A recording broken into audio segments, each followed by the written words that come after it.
Greetings and welcome to another episode of Shop Talk down here at Page 3's Game Zone. I'm Nathan Varney. And I'm Aaron Sawyers. And today we're going to be taking a look at Green Lantern, The Lost Army. This goes on sale on Wednesday, June the 24th, 2015.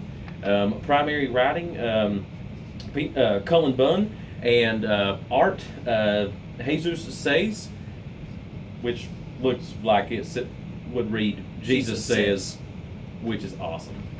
So, I hope it's this person's real name. Jesus Says you have to read this book. See you later. Oh. I was scared of saying stuff like that. Anyway. On the internet. All right. So this book, I think it's going to be a pretty good quick synopsis here. They're lost. John Stewart an army. and Kilowog, a couple other members of the Green Lantern Corps, find themselves fighting these very strange organisms. Rock candy. Yes, that are destroying matter. Apparently. Yes, they've got Krona with them, who was previously a Guardian, normally a major Green Lantern villain. Yeah. He appears to have amnesia. Or gone back in time. They don't really know. So amnesia, he's not himself as he normally is. They can't locate Mogo or the Central Power Battery. Any power-up stations, anything? They eventually, like a little bit in, Guy Gardner appears, and he's got and they as John Stewart puts it, he's the Christmas lantern. Yeah. Because he's got the green and a red power ring. He has no idea. Said he was just chilling on Earth, and then all of a sudden he's here with a green ring and a red ring. Yes. So. They're all very unsure why Krona is with them. They also found the lanterns trapped in the red crystals. In some type of red crystals. And as they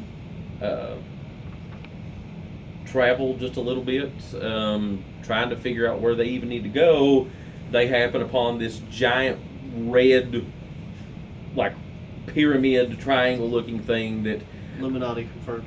Yes. I mean, maybe it's the Red Lantern, a Red Lantern battery or something to do with that. The whole time, John's talking about how war is won by rage and and blind combat, aggression. Yes. That's it.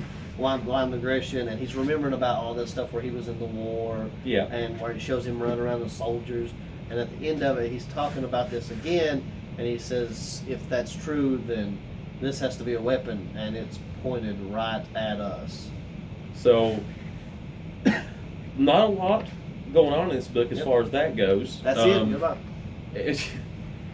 So, I unfortunately, maybe I may need to go back and read a little bit, like at the end of the series of Green Lantern Corps, to see how maybe what happened to potentially lead to this point. But the book doesn't have too much going. They pretty much just fly around and talk for a little bit about where's everybody else, why is he with us, and how did Guy Gardner get here all of a sudden, and why is he a Christmas lantern? This book, I feel like it's really setting up, but that's all it's doing. Yeah, it's a setup. It was just a setup issue, and it's just making questions. And I would like to think they'll start answering. So soon. It's so in a way it's I don't want to say typical, but it is something that happens often in first issues of new series or even just story arcs, that there's an issue of setup. And I'm perfectly fine with that. To say that there's not much going on is not a knock on this book, because this could certainly be a setup, especially since it's a Green Lantern story. It could be a setup for something really huge. Yeah. It could just be yet another story, but it could be something really big as well. So there's obviously something going on with the Red Lanterns. Yes. Because there's a lot of red going around, which I don't know.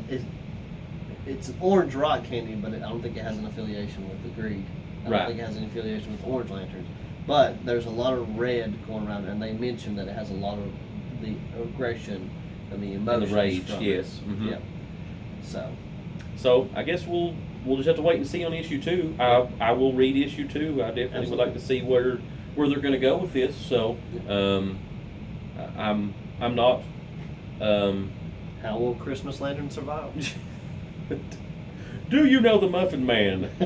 And we will solve the mystery of the Yeti in issue 2. Issue 2. Now, the weirdest part is when the Green Lanterns come upon those guys holding Twix bars, and then he changed clothes on the next panel. Go on, Twix! Oh, as soon as I turned to the page that had yet another splash, half of the page on the bottom half was a Twix ad, I knew Aaron. I was like, as soon as Aaron gets to this, he's going to be like, why, Twix, why? Ruin it!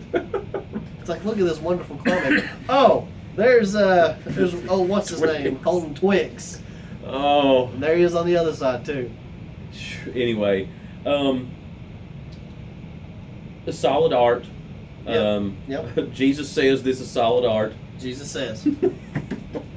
Can't disagree with Jesus. It is good art, fitting for the book. I don't have a judgment to give to it just yet. I'll wait and see how the story unfolds before I give a verdict on it. I haven't seen too many Green Lantern art that I haven't liked. Usually they're a wide variety of colors they use. Yeah. Though this one mainly uses green and reds. But that may be very deliberate, though. Yeah. I mean, just story wise. Yeah. Oh, absolutely. So I mean, it's not bad at all. Yeah. But I like the art, and like I said, the story. I'm questionable about this one because I feel like this is just setting it up, and it's made a lot of questions, but nothing's been answered yet. Agreed. Yeah. All right. Well, I guess all I can say is if you follow Green Lantern, definitely check this book out. If you're looking for a new Green Lantern book to jump in on, this very well could be one to at least consider taking a look at. I would. If you've read the book or haven't, take a moment to sit down and read it. And let us know in the comments what you think about it. I'm going to try to be better about encouraging our viewers to comment and let us know what their thoughts on the books that we're reviewing. I just seem like I always forget to do that, but nonetheless, if you've read this book, what did you think about it? Where do you think there may be going? Let us know in the comments, and I look forward to reading those. All right, well, that wraps up another episode of Shop Talk down here at Page 3's Game Zone, and I'll see you next time. Christmas Lantern says, ho, ho, ho.